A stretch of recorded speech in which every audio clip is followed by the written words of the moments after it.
সৈয়দ করিনি কাজ কিছু। টাকার কথা কি বলেছিল? ও আপন বোন বলে আমার সবার হইলে ওর হাতে 1 লাখ টাকা গুনে দিছিল। আচ্ছা দিছিল, এখন সে কষ্ট যে আমার টাকা দেয়নি। আচ্ছা, তুমি তাকে জিজ্ঞেস করলে যে তুমি কি টাকা পাইছো, কি বললো? না, সেই কথা আর আমি জিজ্ঞাসা করিনি।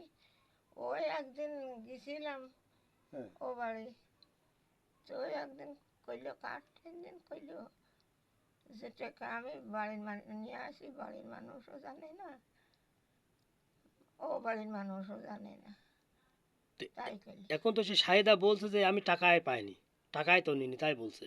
হ্যাঁ, এখন আপনি আছেন, এই জন্যই তো বলছে সে কথা যে আমার মা যতদিন বেঁচে থাকে ততদিন আমি টাকা পয়সা নেবো না, এইরকম কথা সে বলেছে। এখন এই ব্যাপারে আপনি কতটুকু কি জানেন? টাকা নেইনি বলে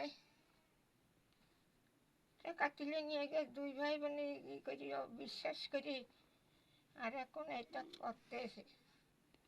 তাহলে এইটা নিয়ে তো ঝামেলা হচ্ছে। হ্যাঁ, তাহলে আপনি এই যে আপনার এই ছেলের ভিতরে খাচ্ছেন, হ্যাঁ, চলছেন, আপনি তো আল্লাহ পাক যে কদিন রাখে সই সালামতে বাঁচতে হবে নাকি? হ্যাঁ, তাহলে দূরিত্বে কথা বলা এক জিনিস আর সেবা করা এক জিনিস। হ্যাঁ। আপনি যে জায়গায় আছেন, আপনি চলাফেরা এইসব কিরা দেখে? চলাফেরা একদিন করতাম আমি একটু টুকটাক করি। হ্যাঁ, আজ 2 মাস হইলো ওই 2 পাও একদম ন্যাংরা হয়ে গেছে। তাহলে এই এই মুহূর্তে দেখাশোনা করতেছ কিরা?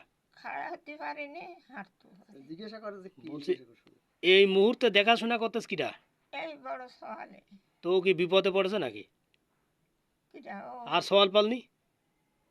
মা কি বড় দুনার একা নাকি? হ্যাঁ, তাই তো করে সব। তুমি জমির ভাগ নিবা সব করে মা দেখবা না? না, জমি না এটা নিয়ম নেই?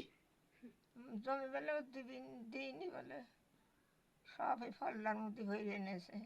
তাই হ্যাঁ, আপনি টুকু সব দিয়ে দিয়েছেন? আমার তো আমার বকা বাধ্য করে আর কি ওই ভাই। আমার তো সবই আমি নাতি সহলে দিয়েছি। ও, তো মিয়ারে দিলেন না কিছু? না, মিয়ারা পাবি না? পাবি মেয়ারা আছে। আচ্ছা।